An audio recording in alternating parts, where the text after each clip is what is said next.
안녕하세요. 자, 오늘 저희가 한번 깊게 파고들 주제는요.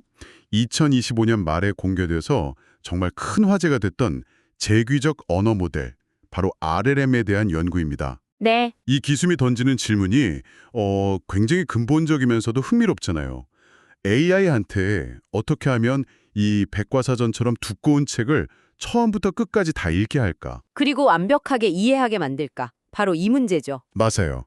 오늘 분석은 이 RLM의 핵심 아이디어가 담긴 논문 요약본, 그리고 그 개념을 아주 시각적으로 잘 풀어낸 프레젠테이션 자료를 바탕으로 한번 제대로 파헤쳐 보겠습니다. 네, 이게 단순히 AI의 기억 용량을 늘린다, 뭐 이런 차원의 이야기가 아니거든요.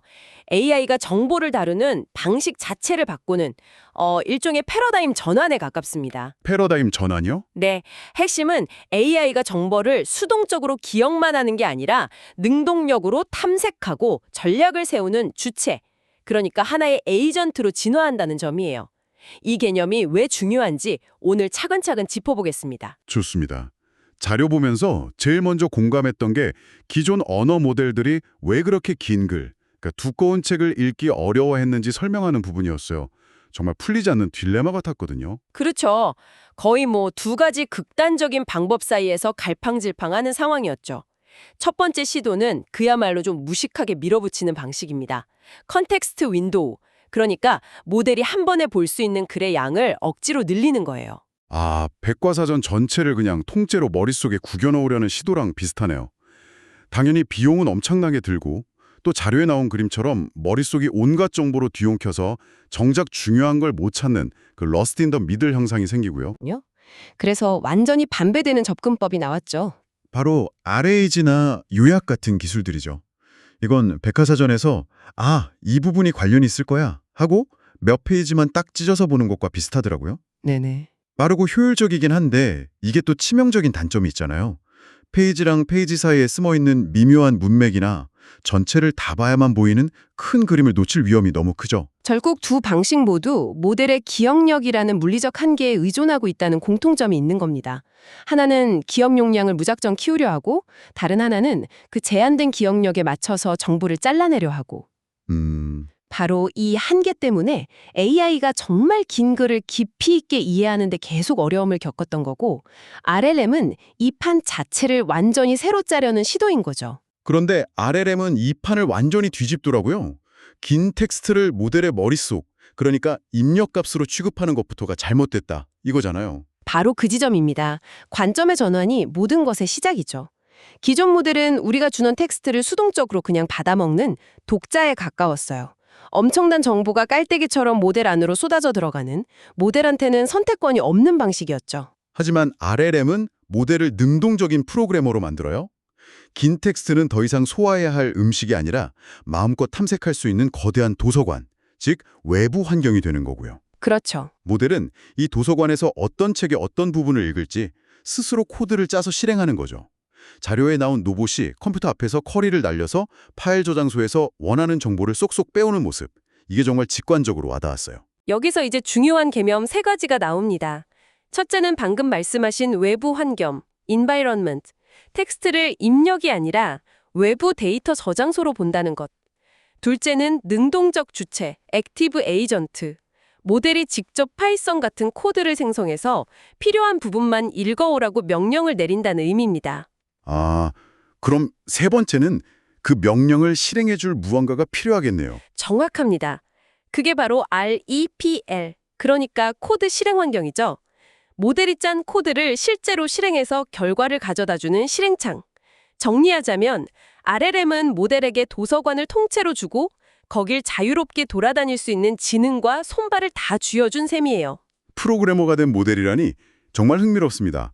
근데 이 용어에 재귀적이라는 말이 붙어 있잖아요. 프로그래밍에서는 함수가 자기 자신을 호출하는 개념인데 이게 언어 모델에서 대체 어떻게 가능하다는 건가요? 모델이 자기 자신을 복제라도 하는 건가요? 네, 바로 그 개념을 차용한 겁니다.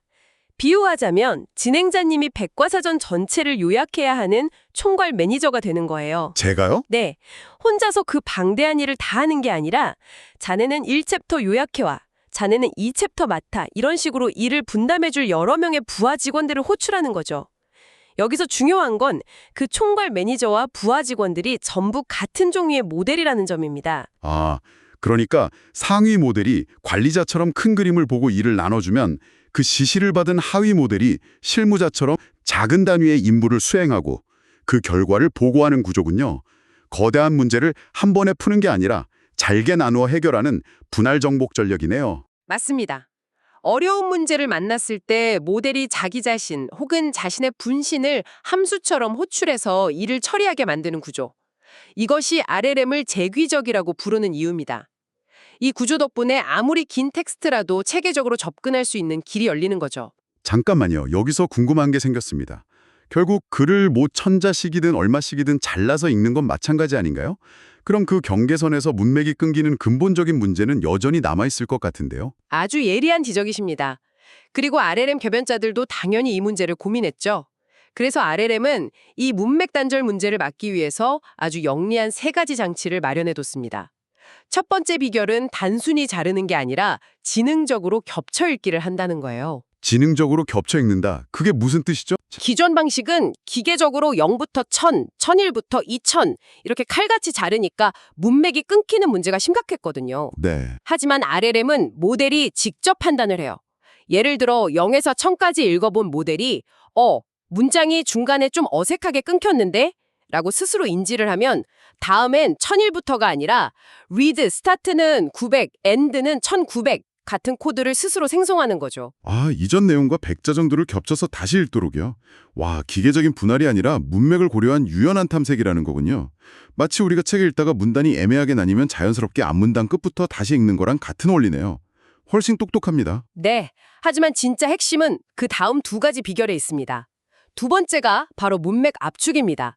자료에 나온 그 깔때기 비유가 정말 탁월했는데요. 네네. 하위 모델이 처리한 천자의 원본 텍스트, 그러니까 raw 텍스트를 상위 모델에게 그대로 전달하는 게 아니라는 거죠. 아, 그 비유 정말 기가 막혔어요.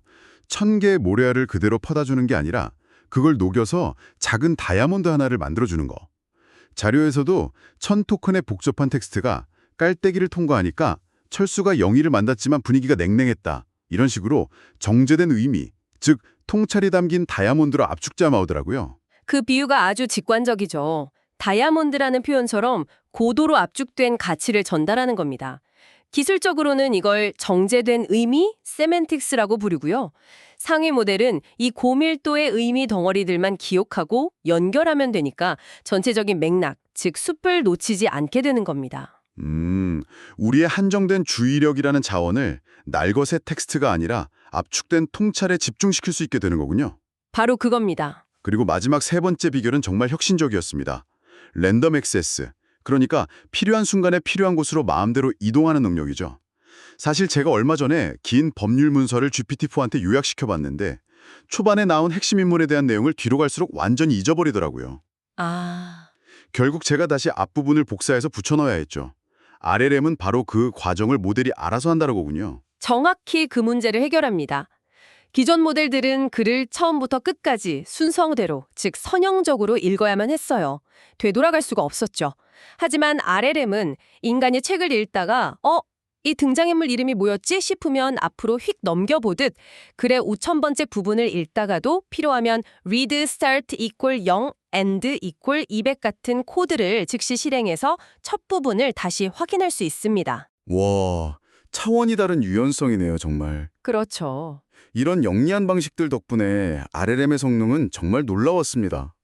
자료에 따르면 기존 한계의 100배가 넘는 1000만 토큰 이상의 길이를 처리하고 정확도도 단순히 컨텍스트만 긴 모델들보다 더 높다고 하더군요.